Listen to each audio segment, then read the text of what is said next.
Hi everybody, it's Claire from Handmade at Hudson's, and this is one of my Claire's Creative Challenge, Claire's Creative Christmas Card Challenge, or the 5C Crimbo Challenge, which you'll find around. And today is a bit different because I wanted to talk to you about making your own designer series paper. So the reason I wanted to talk to you about that is that I've got some papers here that I've made cards using, and sometimes it's interesting to add designer series paper or DSP to the back.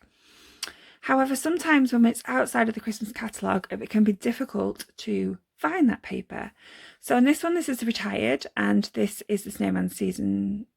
No, it's the Snowflake Splendor. Anyway, it doesn't matter. This is the in colour DSP pack, but this will retire soon as well, and that's quite cool, snowy fling. And then I've got the donkeys. My donkeys have gone. Took my wonky donkeys ages to arrive, and now they are gone. I am sad. Anyhow, it's a designer series paper we're looking at. And then the last card uses some designer series paper which is current, and is from the Playing with Patterns, I think, or it might be the Artisan Balloons, but it's not really a Christmassy colour. So when I was looking through the paper packs, I did find some other patterns which I could use, both of which are from, I think it's the Flowers for Every Season, which are these, which I will be making cards out of. So we've got Misty Moonlight and Just Jade, and they are quite snowy. But I wanted to show you how to make your own snow backgrounds so you can have them as designer series paper. So there are a number of ways of making backgrounds, and there are a number of ways of making snowy backgrounds. So way one, I have got a piece of Night of Davy here, and I am just going to take my Stampin' chalk marker and I am going to randomly dart along the paper, which will take a while. So all you do is randomly dart. So you're thinking to yourself, Claire, I haven't got a Stampin' right marker. Oh no, Stampin' chalk marker. I'm just going to make it up as I go along. So for this option, there are a number of different ways of doing it as well. So number one is any sort of jelly.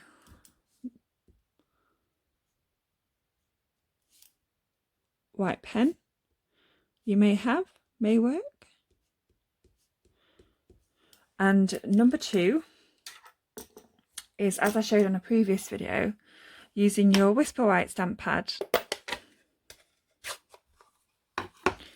and an old blender pen. And there you can see that you can add quite interesting snowflakes randomly to your card.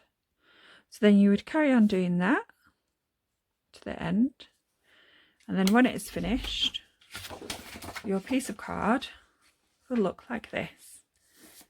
So this is let's take this out of the way before I wreck everything. So this is a piece of Pretty Peacock, and I have simply white dotted all the way along. I quite like this, and I think it's a really simple, easy way to create a designer series paper for background for your card. So let's take this out.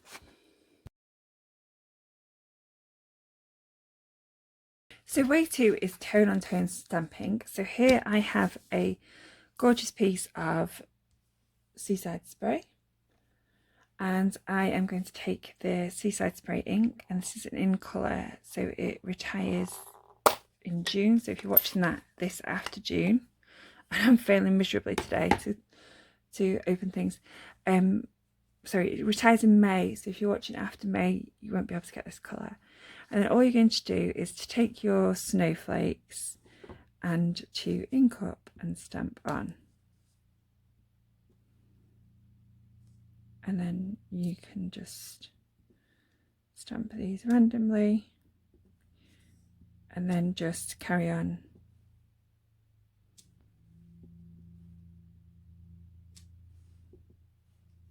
down the paper. So this is a relatively quick option to keep stamping down, and then when you've finished, put this away because I'm going to cover my hands in ink. It will look something like this. So on this one I have used Coastal Cabana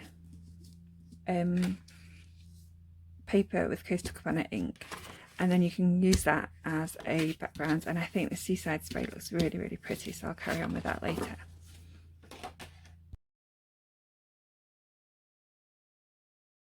So way number 4 is to use your stamp again, but with Versamark ink, and we're going to heat emboss. So you would add some powder to your paper to stop everything sticking to it. You'd make sure your stamp is clean, which I'm just going to do now. And then what you would do is you would stamp up your stamp with Versamark.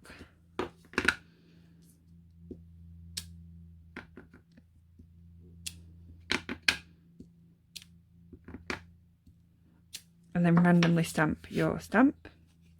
Then you would take your embossing powder, which I have in a container, and it's no longer white, it's a random collection of random stuff, I think, but it'll do for now. Add your embossing powder and then heat. So I wouldn't recommend doing the whole sheet in one go, you would do it bit by bit. And then when you get to the end, I'm going to take this away. My heat tool is somewhere random. And I'm going to take this away. So take this away. And when you get to the end, it will look something like this. So this one I have used Pool Party. And the good thing about using heat embossing is that you can use the resist technique. So what that basically means is you can take your blending brush, I'm just going to move this in, and you can change the colour of the card. So essentially, if I rub this in, I've now got a part dark, part light. And then if you take a dry tissue,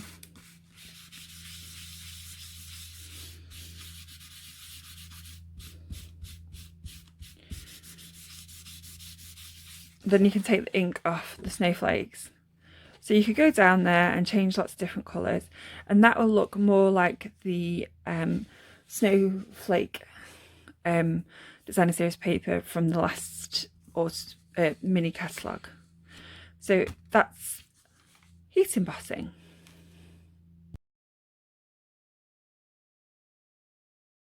So for way number 4, I've brought in my Misty Moonlight paper card, and I am taking the Whisper White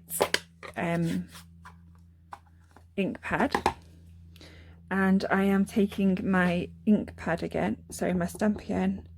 I'm going to stamp this up, and so what I am going to do is stamp my snowflakes in white,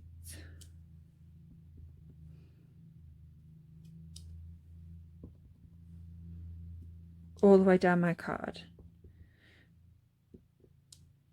And the only thing I would say about this is you need to give it time to dry, and also ideally you would also clean your stamp straight away after you finish with it, because otherwise it dries on. So let's put this away. So when you finished and you go all the way down, you would end up with something that looks like this. Isn't this pretty? So this is nice and navy. That's gorgeous. I can't wait to cut this up and make cards with it. So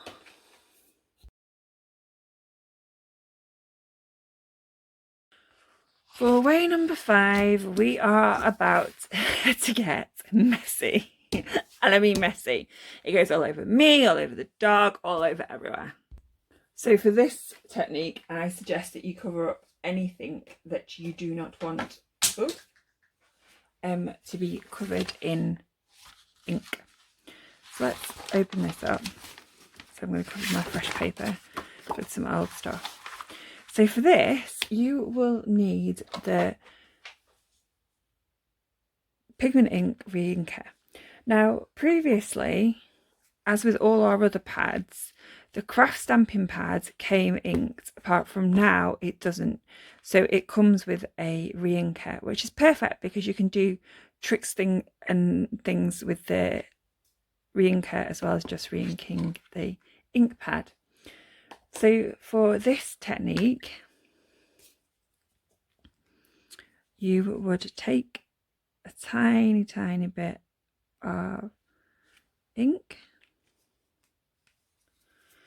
and you would take a spritzer and spray. So I'm going to spray, and then I'm going to take just a messy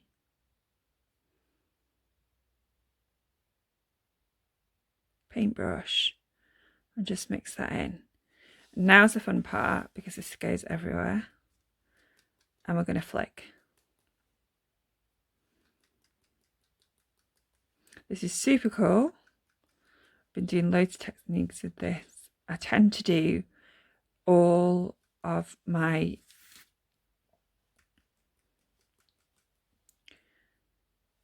ink splashing in one go, so that I don't have to do this and get messy too many times. So this is a really fun background, and I think actually if you added some different colours in, it doesn't necessarily have to be just for snow. So we have a snow background, and then what you would do is that you would take that out and leave it to dry. I tend to leave it overnight, and then when you've finished, this is on Misty Moonlight, you'll end up with a gorgeous snowy background that you can use on your cards.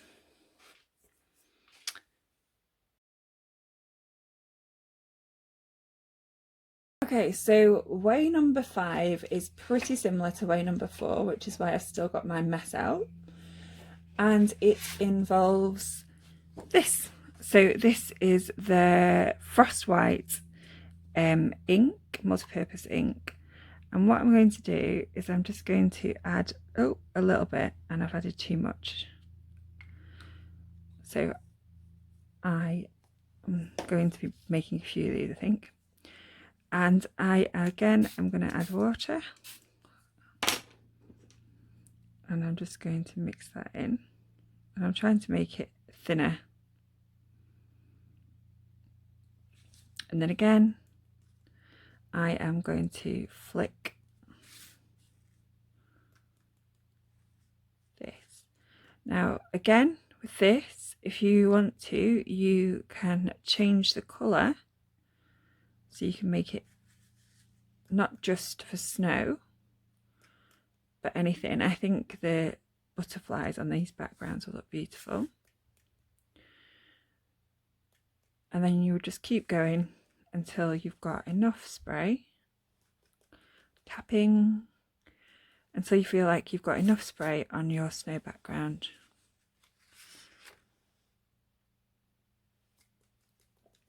And again, this is another one that you would leave to dry. And when you leave it to dry, it will end up looking like this. Now, I did try this technique without watering down the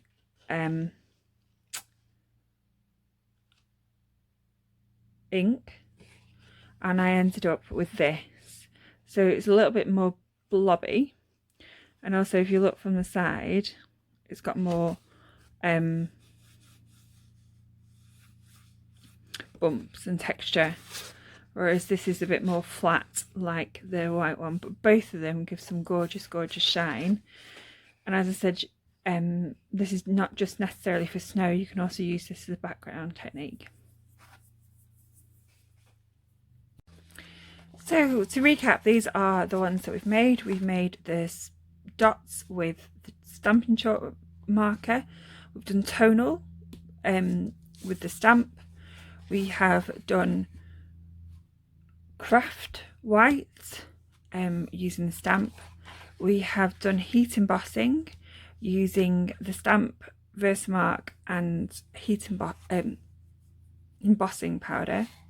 We have done splatter using the refill for the craft white, and we have done splatter using water and the frost white all-purpose ink, and then we've done an all-purpose ink without the water. So these are the different things that I use to make snowy designer series paper, and I hope that you have enjoyed the video, found it very helpful, and it will inspire you to make your own designer series paper backgrounds for your Christmas cards.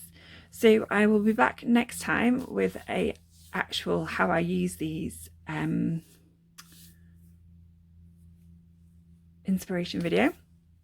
If you've got any questions, you can contact me. My email is claire@handmade@hudsons.co.uk, or you can find me on the Tinterweb, Handmade at Hudsons, or you can find me on Facebook or also on Pinterest. Thank you very much for pressing play on the video. I hope you've enjoyed it. I hope this inspires you, and I hope that you don't get as messy as I did with these two. Thank you. Bye.